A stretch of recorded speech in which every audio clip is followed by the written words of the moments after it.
Senne yaxşılığın ediver. Bere bilsen ber çörek, hergiz gitmez biderek. Bere bilsen ber çörek, hergiz gitmez biderek.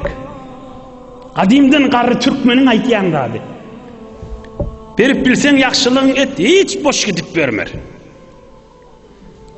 Bere bilsen ber çörek, hergiz gitmez biderek.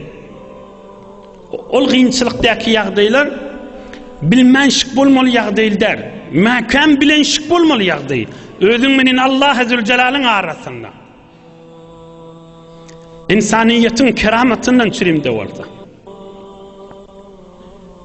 Ahiretından çürümde olsa.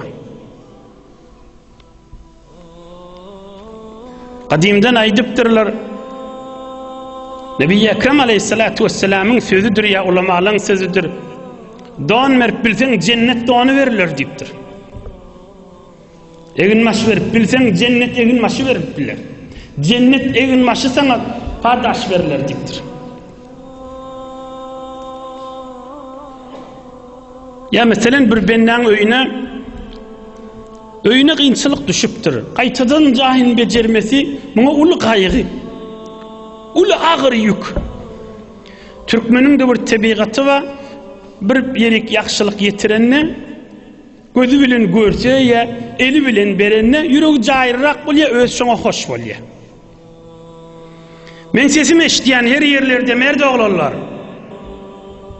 Her dille we her kim bolsun. Bir ýagdaýlarda men bir deramet wagtym boldy diýipde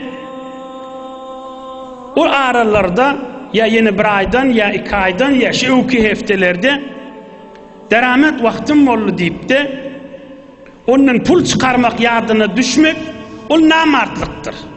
Ama elimden ustaçılık gelen olsa, kargerçilik gelen olsa ya mal gelen olsa özün de gözün menen görüp ya elin menen işlerinin qowuryan olsan yuvaşaçıktan şu mantaga aralaşta bir ınımlı adamdan sonra mesela akkaladı Elyas Ahun Taksircan yani.